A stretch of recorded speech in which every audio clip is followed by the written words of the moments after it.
Kane Cornes has had a crack at Collingwood and Fly's trading and draft strategy moving into 2024-2025, as well as recent years gone by. Here's what he said, and then after that we'll play what Fly said to remind you guys. We've absolutely seen this movie Where have before. we seen it? We've seen it with Alistair Clarkson at Hawthorne. After he had all that success, there is a very, very similar quote from Alistair Clarkson in his time at Hawthorne, where he, and I'll paraphrase it here, but essentially he says, you can't rely on the draft because of the compromised nature of the draft. So what do? They traded all their picks for about 3 years in a row. And Ryan Burton was about their the only first-round draft pick on their list for a time there. And you know the names that came into that footy club, O'Meara and Mitchell and the like. And it sets you back. Like, if you've got a draft as strong as this and Collingwood have pick 33, 48, 51, they've already traded this year's first for Lachie Schultz. You look at the amount of over 30s on their list. Yep. They're going to pay Harry Perryman like he's James Hird, like just ridiculous money for a player that doesn't really deserve it. I know you get him for free. I get that. And he's 20. That's why they pay extra. You're going to use a lot of your salary cap on that player, and you are going to ignore the draft. I don't want picks. That is alarming. So who's in the hot seat?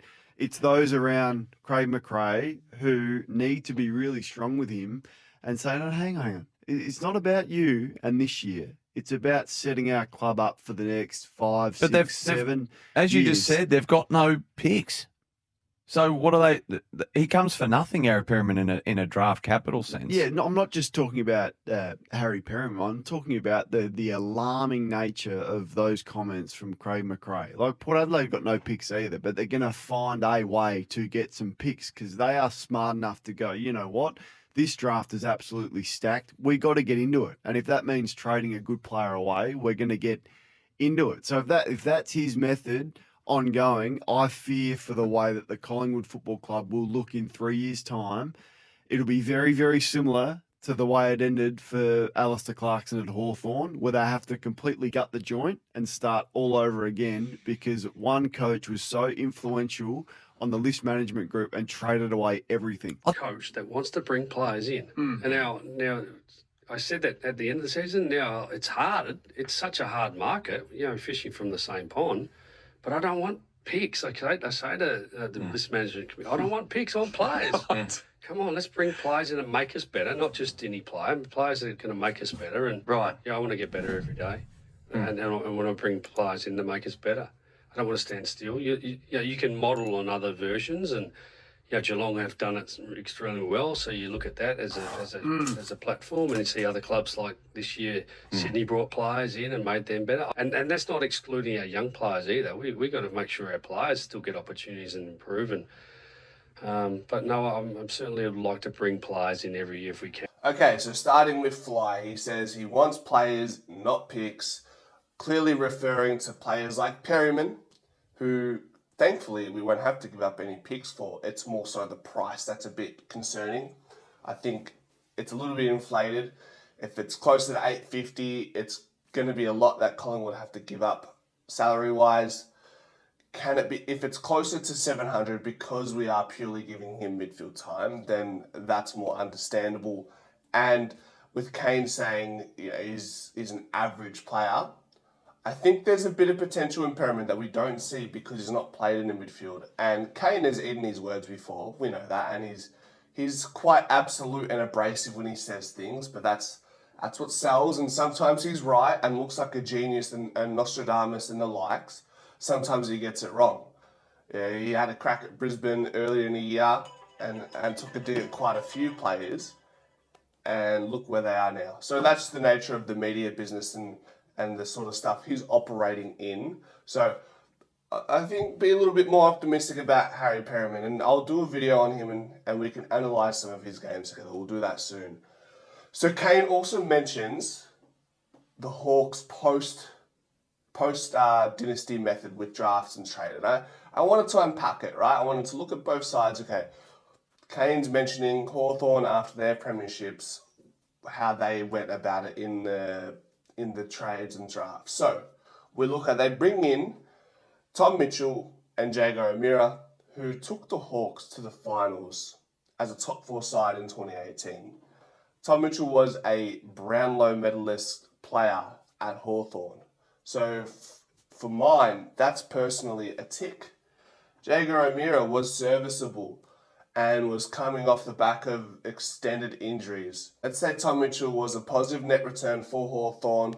Jaeger O'Meara, yes, Hawthorne gave up pick 10 and a future second rounder, but in 3 of the 6 seasons that Jaeger was at Hawthorne, he polled more than 30 coaches' votes in each of those seasons. So it wasn't a bad return from him either, I would say.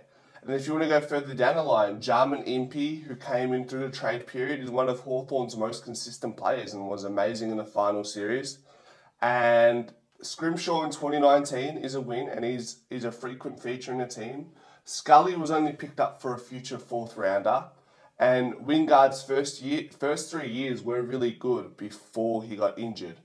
And then lastly, Sam Frost, still a part of the makeup at the Hawks, and had probably his best year in the AFL in 2024. So I think that argument's a little bit flawed, and those players there's still players in there who were traded through or brought into the club at the Hawks, who, while Hawthorne weren't going well then, they're now reaping the benefits of those players who Clarko brought in to the club at the time. So I think Kane needs to check himself on that one.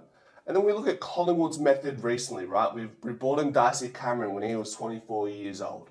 Lipinski was around that mark. Bobby Hill is only 24 now. Lockie Schultz, when we picked him up, was 25, so he's still kind of young. Kruger, 22 when he came into the club. So that's where Flyer mentions, okay, we'll look at Sydney, look at Geelong. We're going to model ourselves based off of them, right? So let's tie that in with what Geelong have done, okay? So we go, Geelong picked, what do they have? They had, in 22, they traded for 3 players, Jack Bowes, Bruin, and Henry. Bowes 24, Bruin 20, Henry 20, right? In 21, they bring in a 23-year-old delisted free agent, Tyson Stengel. And then last year in the draft, at pick 36, they pick up Sean Manor, who is 26 years old. So it seems like to be the new wave of the trade draft method and electing to go for players in this age bracket of 20 to 24 who are ready made and have done their hard yards and have proven that they're better than just the draft number that they were picked up in their draft pool. So I see that. And I've been saying in this trade period, hey, if we're going to give up picks, that's fine.